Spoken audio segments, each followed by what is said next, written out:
Hello, it's Soul with another video, and today I'm going to dive into Renown, the framework, or the backbone of our daily routine in WoW Shadowlands as it's currently known in the beta. Otherwise known as literally Artifact Power 2.0, the new endless grind / time played monthly active users Bobby Kotick. Anyway, why should you care about Renown, and why is it the nightmare that you dread? Or is it actually that bad? Renown is what you could call the road that you travel with a beginning and an end and stuff that you get along the way. It has 40 ranks, and by its end, you'll have gotten that much closer to unlocking the power of your Covenant Sanctum, recruited powerful adventurers to send out on missions, fully bonded with your 3 soul binds aka talent trees, and maybe, just maybe because beta, you'll have fulfilled the necessary requirements to fly. So post-endgame progression that goes beyond just gear. This might sound super familiar, but it's actually a big contrast against the infinite grind / diminishing returns of artifact power in Legion and artifact power again in Battle for Azeroth. Renown is more like how PvP conquest works, but even more forgiving if you're catching up. So here's how it works. As I mentioned, there are a total of 40 Renown levels, and you can gain up to 2 Renown a week, meaning that in theory, if you're playing on day 1 of Shadowlands, it's going to take 20 or so weeks before maximum Renown is obtainable for anybody. Based on testing and some additional information from Wowhead, you can earn up to 5 Renown from your Covenant campaign, so now we're down to like 18 weeks of, well, time gating, if you want to be so crude. Every week, you're given 2 weekly quests to earn Renown. So far, these quests are always the same. One is to save 15 souls from the Maw, or Torghast, and the other is to collect Anima. We just don't know how much Anima, and there's not enough information to say how hard it's going to be to collect Anima. I'm going to assume that it's something along the lines of filling up this bulb over here. And I kind of expect more kinds of weekly quests to be added just for the sake of rotating and a little bit of variety, but for now, we'll assume that these 2 quests are it. You'll be collecting a lot of souls and anima to up your renown, and these currencies are used to restore your Covenant Sanctum to unlock fun perks like faster travel, zone buffs, adventures for your followers, and more. But it does not directly translate into player power.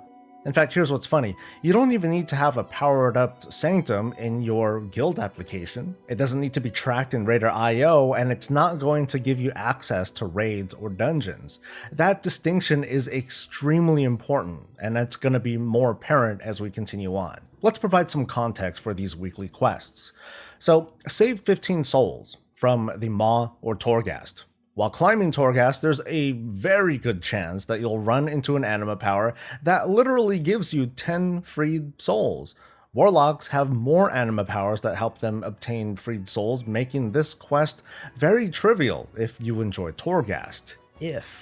Otherwise, out in the Maw, there are rares and side objectives that reward souls, so completing this weekly over the course of a week is very easy, based on the current beta. By contrast, Anima is a different story, and I consider the systems around obtaining it to be at an early state.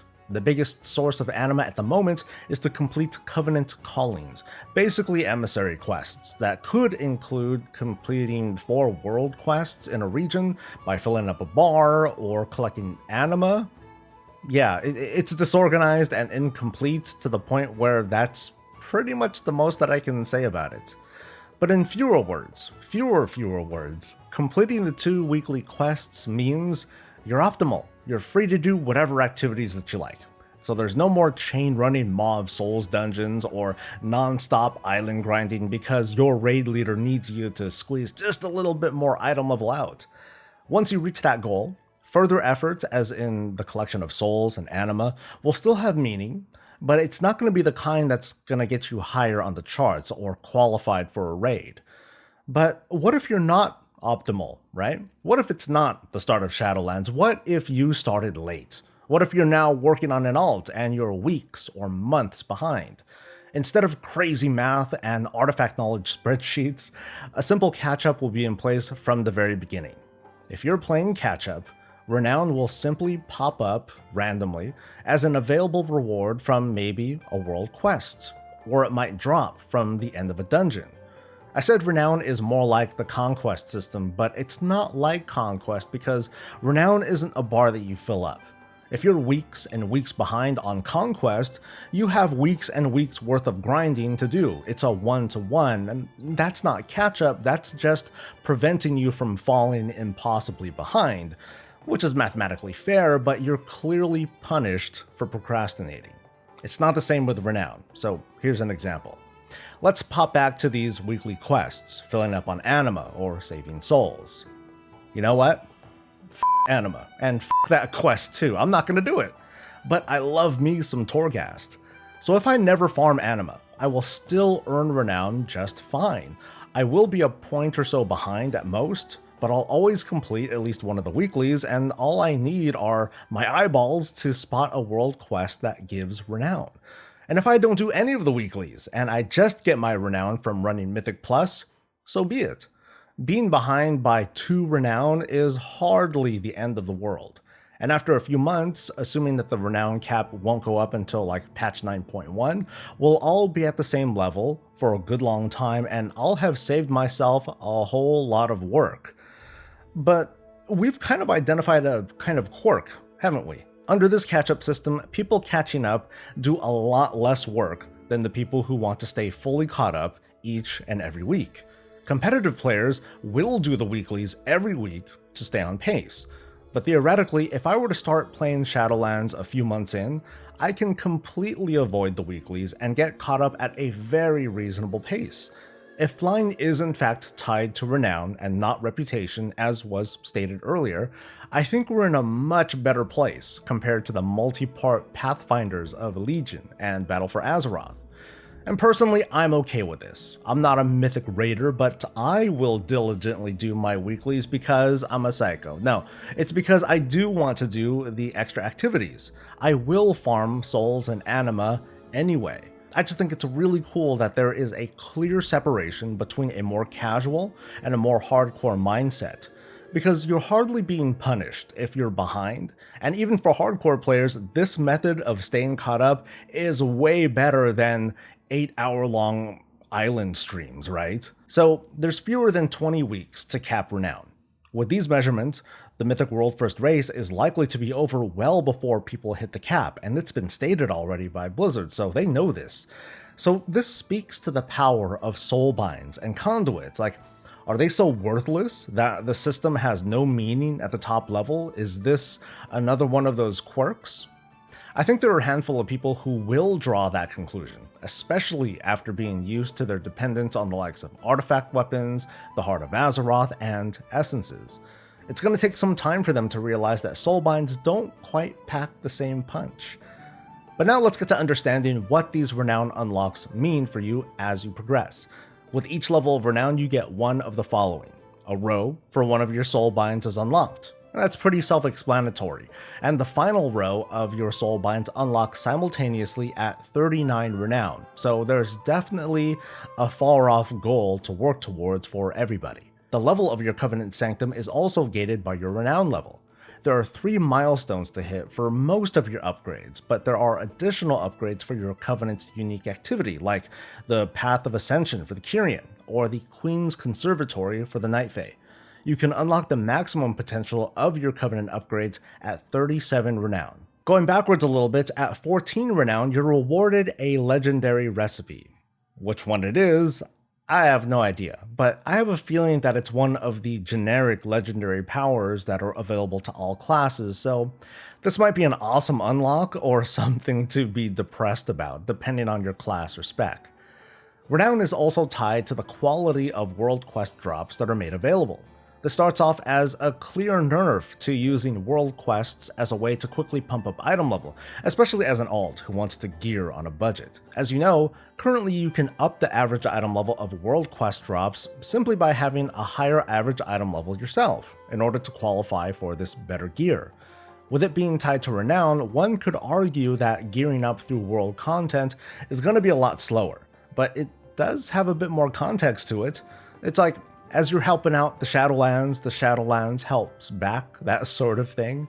And the item level bumps here end at 39 Renown. Unfortunately, it's not known what that item level cap is going to be. At 23 Renown, you're rewarded a pet, which it's nice. And from the Wowhead article that revealed this information in the first place, there are a lot of blank spots. I can at least say from testing that some of these blank spots will be followers to help you complete adventures, to help you get more snazzy things. But some of these spaces here could also be reserved for other rewards like a cosmetic ensemble, a mount, and maybe at 40 Renown, the Pathfinder achievement that will earn you flying. And that's kind of it. So you might be thinking, wait, hold on, that can't be everything. Systems on top of systems on top of systems. That's what the YouTube person told me, Soul. Where is my endless grinding narrative? Well, let's look at the parts of Shadowlands that will affect your throughput directly. Conduits is essentially a library that we unlock by killing bad guys, clearing dungeons, doing quests, maybe reputation, and according to Blizzard, most conduits will have multiple ways to earn them. So maybe that conduit you really want comes from PvP, which you don't do. Fortunately, it's also going to drop in a dungeon, which you do. But if you don't like PvP or dungeons, well, damn, that kind of sucks, but you can't blame them for trying, right? It's also worth mentioning that conduits are unique to your class and spec, but the vibe that I'm getting is that the whole blood of the enemy scenario that a lot of us felt stuck with doesn't seem like it's gonna be a thing in Shadowlands. Legendary powers are expected to be more strict than conduits when it comes to requirements. In fact, I think there will be a good bit of friction between players because while legendary recipes are on the onus of the player to obtain, and as a reminder, unlocking them is account-wide, all but one of the materials used to make legendaries are on the open market. I expect gold to move in large quantities in Shadowlands, and you can get a piece of that pie with the right discipline. The component that players will be farming for on their own will be Soul Ash, found only in Torghast. The difficulty is still TBD, but the goal is very simple. You climb the highest layer that you can in the 2 cell blocks that are made available each week, and then you'll earn all the currency from the floors that you skipped. This entire affair can take anywhere between 1 and 2 hours, and as a triple reminder, farming anima and souls seems to only feed back into the Covenant Sanctum and its amenities, so it'll definitely be a thing for completionists like me who want to immerse themselves in their covenants, get fun perks, and more cosmetics, but it seems to be firmly separated from the notion of character progression at any competitive level. So let's wrap it up. Here's what you need to do each week to be optimal. 2 weeklies comprised of farming souls and anima. 2 Torghast climbs of each cell block for Soul Ash. That's it. Like seriously, that's it. Everything else is done at your own time, from hunting for conduits and legendary recipes to the rep that's important to you, and those have their own kinds of caps to it. And then of course there's getting gear from dungeons or raids or PvP or crafting, there's farming for materials. So I guess profession cooldowns, you want to keep up with those each day or so, but that's what it all boils down to. From all my observations and testing, Shadowlands seems to be an expansion that is arguably more accessible than previous ones from an endgame power progression standpoint. The post-game grind, Renown, is trivial compared to the philosophical conundrum that was artifact power and knowledge. Powerful legendaries will have a clear path towards obtaining and will include lots of involvement from the player economy. Conduits are going to add a new layer of drops to farm for, but conduits that drop from raids and dungeons are on a separate roll table, meaning if that one weapon and conduit that you want drop from the same boss, you have 2 separate and equal rolls to obtain both. And of course conduits have multiple sources, you can't forget that. Reputation isn't linked to Pathfinder, but it's still around to reward you with gear and cosmetics and recipes. Yeah, we're going back to that again. So hunting down cosmetics is a different and separate story, which does involve lots of farming of Torghast and the Maw, and fully juicing up your Covenant Sanctum. On top of those rewards, your character is going to feel that much more powerful, at least out in the world, with perks and bonuses that you worked for. So maybe I'm painting a pretty picture. I can't say for sure that Shadowlands is going to be a great expansion, but it certainly gives me an impression that it's shaping up to be great. I'm left excited for all that there is to do, and I'm relieved that I'm not going to feel pressured to run the same routine on all of my alts, except for, maybe one of each covenant, so I can mess with all those extra activities. I hope this cleared the air around Renown and some of the other endgame systems in Shadowlands, but I'd love to hear your thoughts. Share them in a comment below. You can expect more coverage and guides as we get closer to launch, so be sure to subscribe for that and all things Warcraft. Like this video if it was useful, and I hope to see you back soon. Until then, stay safe, stay healthy, and stay breezy.